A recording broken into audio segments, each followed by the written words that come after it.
پہلے اذان میں اللہ کی توحید کا اعلان ہے، اور پھر اشہد ان محمد رسول اللہ، اور پھر دوسرے جو حضور کا نام بھی آ گیا۔ تکبیر میں پہلے اللہ کا نام، پھر میرے مصطفیٰ کا نام، نماز میں پہلے اللہ کا نام، پھر میرے مصطفیٰ کا نام۔ قرآن میں جہاں اللہ کی توحید کا ذکر آتا ہے، ساتھ ساتھ میرے مصطفیٰ کی رسالت کا، حضور کی شان کا ذکر ہے۔ وَرَفَعْنَا لَكَ ذِكْرَكَ، اللہ فرماتے ہیں محبوب میں نے آپ کے ذکر کو بلند کر دیا۔ حدیث پاک میں جہاں جہاں اللہ کی توحید کی تعلیمات ہیں، وہاں وہاں حضور کی رسالت کی تعلیمات ہیں۔ حضور کی رسالت پر ایمان کس طریقے سے لانا ہے، کون سے عقائد کا تعلق توحید سے ہے، کن جو ہے نظریات کا تعلق رسالت سے ہے۔ جن لوگوں کو حضور کی ختم نبوت کا مسئلہ سمجھ نہیں آتا ہے، وہ لوگ ذرا ہوش کریں۔ لا الہ الا اللہ پڑھتے ہو، کلمہ پڑھتے ہو، اسلام کا دعویٰ کرتے ہو، اور پھر بیچ میں تمہیں تو جو ختم نبوت کی بات کیوں نہیں سمجھ آتی ہے؟ اللہ کے بندو، اگر کامیابی اللہ کی توحید کے بغیر نہیں ہے، اسی طرح حضور کی رسالت، حضور کی نبوت کے بغیر، حضور کی محبت کے بغیر بھی کامیابی نہیں ہے۔ روز روز چھیڑ چھاڑ نہ کرو۔ مسلمان پتہ نہیں کیسے آپ مسلمان ہیں، اور اغیار کے اشارے پر روز روز کبھی وہ حضور کی جو ہے 95 کے مسئلے کو لے کر بیٹھ جاتے ہیں، کبھی حضور کی ختم نبوت کے مسئلے میں چھیڑ چھاڑ کر رہے ہیں۔ یہ اصل میں یہ مسلمان کے دل سے روح ایمانی جو محبت رسول پر مبنی ہے، وہ روح ایمانی نکالنا چاہتے ہیں۔ ان کو معلوم ہونا چاہیے مسلمان گناہگار ہو سکتا ہے، گناہگار ہو سکتا ہے، خطا کار ہو سکتا ہے، لیکن حضور کی نبوت، حضور کی ذات اقدس سے جو ہے محبت سے منکر نہیں ہو سکتا ہے۔ حضور کی محبت کے لیے اپنی جان قربان کرنا جو اپنے لیے فخر سمجھتا ہے، گناہگار ہونا اور بات ہے، عشق رسول اور بات ہے۔ اس لیے ان بد کردار حکمرانوں کو، ان ممبران اسمبلی کو، ان وزراء کو یہ غور فکر کر لینا چاہیے، اس بات کا یقین کر لینا چاہیے کہ مسلمان کے سینے سے ایمان کی محبت نہیں تم نکال سکتے۔ یہ گناہگار ہو سکتے ہیں، لیکن حضور کی جو ہے ناموس کے بالا میں کبھی بھی سودے بازی نہ کریں گے، اور نہ ہی آنکھیں بند کر کے بیٹھیں گے۔ جب بھی تم حضور کی ناموس کے سلسلہ میں کوئی مشورہ، کوئی قلم، کوئی سمری جب بھی تم حرکت میں لاؤ گے تو انشاءاللہ عشق مصطفیٰ مسلمانوں کے دلوں میں موجود ہے، وہ نکلے گا نہیں، اور تمہیں چین سے نہیں بیٹھنے دے گا، اور تمہیں ایسی حرکت کرنے کی اجازت کبھی نہیں دے گا۔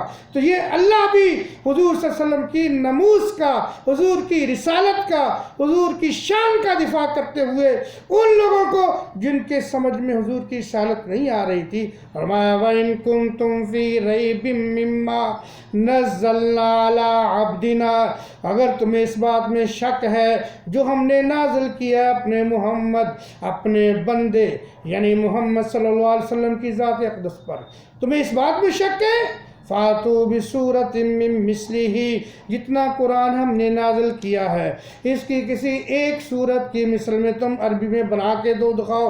وَادْعُوا شُهَدَاءَكُم مِّن دُونِ اللَّهِ، اللہ کے علاوہ تمہارے پاس جتنے تمہارے مددگار ہیں جمع کر لو ان کو، إِن كُنتُمْ صَادِقِينَ، اگر تم اپنے دعوے میں سچے ہو۔ فَإِن لَّمْ تَفْعَلُوا وَلَن تَفْعَلُوا، یہ اللہ کا چیلنج آ گیا کہ یہ نہیں کر سکیں گے، نہ انہوں نے کیا، نہ ان کے پچھلے والوں نے کیا۔ فَإِن لَّمْ تَفْعَلُوا، نہ ان کے پچھلے والوں نے ایسی کوئی جرت کر سکے، نہ ایسا کوئی نمونہ صورت کے مثل میں، قرآن کی مثل میں، 10 آیات کی مثل میں، ایک صورت کی مثل میں نہ لا سکے۔ وَلَن تَفْعَلُوا، اور نہ ہی قیامت کی صبح تک لا سکیں گے۔ یہ بھی چیلنج ہے۔ تم حضور کی شان کو سمجھو، کامیابی اسی میں ہے۔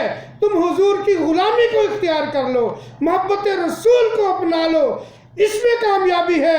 اگر یہ نہیں کرتے ہو، حضور کی غلامی اختیار نہیں کرتے ہو، فاتقوا النار التی، اس آگ سے ڈر جاؤ، وقودها الناس والحجارہ، جس آگ التی وقودها الناس والحجارہ، جس آگ کا ایندھن جو ہے انسان اور پتھر ہوں گے۔ وہ انسان جو کفر پر مریں گے وہ جہنم میں جہنم کا ایندھن بنیں گے، اور وہ پتھر بھی فرمایا کہ یہ جہنم کا ایندھن ہوں گے۔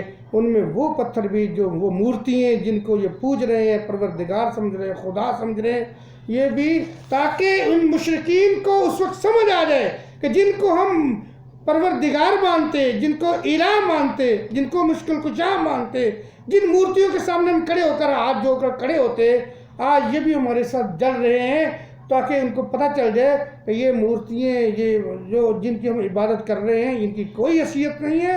اللہ کی توحید کو مانو، حضور کی رسالت و نبوت کو مانو، اعدت للکافرین۔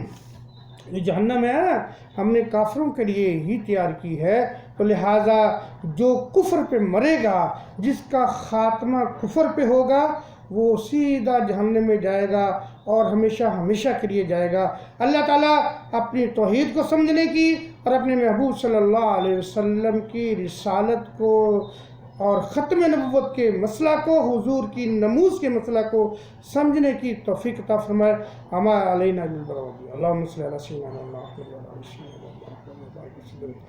اللہم اشف مرضانا مرضى المسلمین والمسلمات، اذهب الباس رب الناس واشف انت شافی لا شفاء الا شفاءک یغادر سقما، یا حی یا قیوم برحمتک نستغیث۔ اے اللہ، رمضان مبارک کی برکت سے اس وبا سے چھٹکارا عطا فرما، پوری دنیا میں معیشت کے پہیے کو جاری و ساری فرما، جو بیمار ہے شفا عطا فرما، جو پریشان حال ہے پریشانیوں کو دور فرما، جو مقروض ہیں قرض ادا کرنے کے اسباب مہیا فرما، جو بے روزگار ہیں بہترین روزگار عطا فرما، پاکستان کی حفاظت فرما، پاکستان کی سرحدوں کی حفاظت فرما۔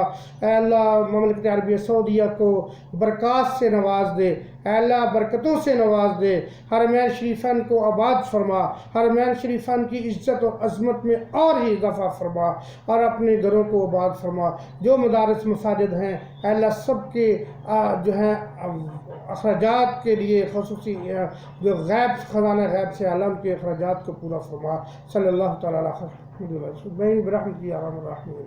ہمارے چینل کو سبسکرائب کیا کریں جی۔